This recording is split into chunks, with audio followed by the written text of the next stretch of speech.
hablando con Rafael Belaúnde, que estaba explicando, digamos, las reformas profundas que hay que hacer para generar ciudadanía. Está hablando que el Poder Ejecutivo, bueno, hay que dejarlo como está, ¿no? Yo salvo pues el voto voluntario, y yo creo que sería suficiente para el caso del Ejecutivo, pero para que la gente esté representada e influya pues, sobre sus representantes, la elección tiene que ser distinta como es ahora, pues ir a circunscripciones uninominales. Yo creo que es fundamental, reducción del mandato parlamentario de 2 años y medio, es fundamental, separar la elección de los alcaldes de la de los regidores, lograr que las asambleas o los consejos provinciales se conformen con participación de los alcaldes distritales de la provincia respectiva para combatir al centralismo chiquito. Uno de los problemas de la descentralización... Ya no con regidores. Claro. Pero has dicho, los regidores serían los alcaldes. Fundamentalmente, ¿no? Porque ahora hay un consejo, lo que llaman un consejo de coordinación local, donde están los alcaldes distritales. Sí, pues, pero tienen que tener... Que se supone que es para la planificación. Sí, claro, pero no tienen el peso suficiente, ¿no? Hay una especie de temor a municipalizar, porque entonces eso implica potenciar el gobierno local. Y lo que hay que hacer es potenciar el gobierno local, porque en ese nivel es donde la gente tiene capacidad de fiscalización. Y entonces, potenciando el gobierno local, como la gente tiene capacidad de fiscalización en ese nivel, la corrupción es mucho más difícil, por ejemplo. Pero, bueno, fiscaliza aquel que, de alguna manera, aquel que contribuye, ¿no?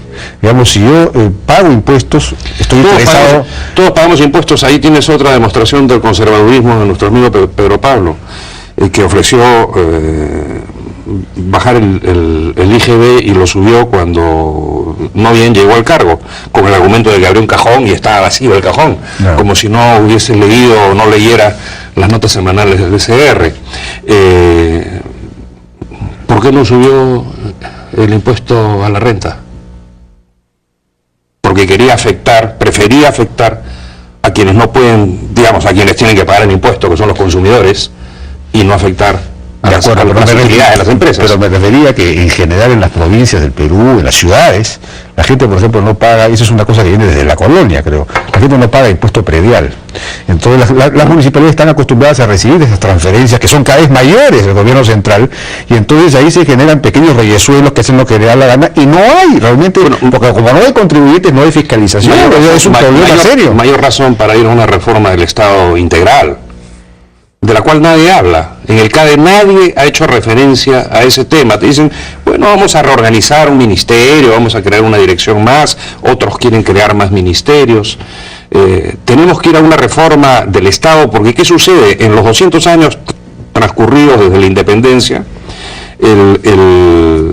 la cultura cívica ha variado. Si es que fue sumisa, no lo es más. No, ya sé, claro. ¿Verdad? Y el Estado está diseñado para controlar, no para servir, ¿no? Es un Estado que tiene como creo yo, algunos rezagos incluso de la última reforma borbónica del virreinato, ¿no? Bueno, pero en los últimos 20 años se ha producido una descentralización muy acelerada y muy profunda.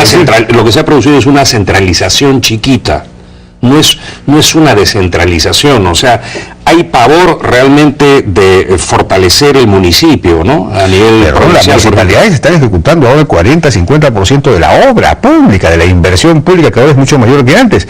Hace 20 años no pasaban del 5%, es decir, algo ha pasado que ahora tienen un montón de dinero y que lo gastan en muchas ocasiones mal. En muchas ocasiones muy mal gastado, ¿no? Así es, ese es otro de los problemas, ¿no? En muchas ocasiones muy mal gastado, o no lo gastan, ¿no?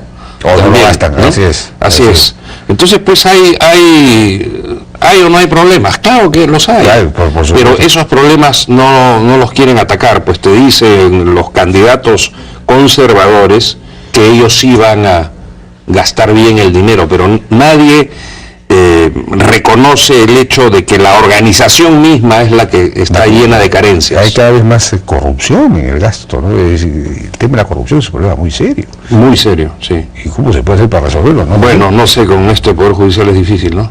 Y con el Poder Judicial, ¿cómo hacemos para reformar el Poder Judicial? Bueno, habría que crear, por ejemplo, instancias jurisdiccionales administrativas, de repente, para ver todo lo que es pleitos con el Estado, las entidades públicas, de repente obligar a que los pleitos entre particulares se ventilen siempre mediante la ley de arbitraje, porque ahí hay una fuente de corrupción muy grande normalmente, y los jueces simplemente ejecuten sentencias, ¿no? O sea, hay cosas que se tienen que hacer definitivamente, pero nosotros pensamos que ahora, más de lo mismo no nos parece que es una respuesta. Un problema que tiene que ver con el Estado, porque tiene que ver con la vigencia real del Estado como entidad legal, es el altísimo nivel de informalidad que hay en el Perú, que son los más altos del mundo.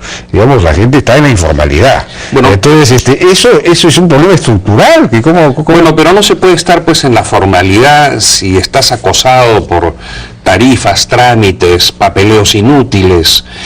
Es realmente espantoso. Yo te lo digo en el caso de un partido político que se supone que es una organización de personas independientes en las que el Estado no debiera tener nada que ver. Pero no sabes cómo te torturan las entidades fiscalizadoras. Presente usted tales papeles, presente usted su balance en un Excel. No quiero un Excel, tiene que ser en este otro formato. Los burócratas son expertos en levantar barreras para después enviarnos, ¿no?, emisarios que por un emolumento nos proveen la fórmula para sortearlas, ¿no? Sí, pues. Entonces, lo que hay que hacer es una simplificación administrativa muy drástica, y creo que ahí gente como Hernando de Soto, por ejemplo, tiene mucho que decir y que aportar, ¿no? Y me parece mentira que ni se le mencione, por ejemplo, cuando hay este tipo de debate, ¿no? Sí, pues, efectivamente. Bien, Rafael Belaúnde, vamos a estar atentos entonces. ¿Cuándo es el lanzamiento de la candidatura? Bueno, en estos días tenemos que tomar una resolución, ¿no? Yo espero que si no se puede construir una alianza, se pueda por lo menos aprovechar el proceso electoral para impulsar estas ideas que nosotros consideramos que son fundamentales para que nuestro país salga finalmente adelante. Muy bien. Rafael Belaúnde, secretario general de Adelante. Vamos a una pausa y regresamos ahora con un informe de Renzo Marcey sobre niños rescatados del sendero del río N.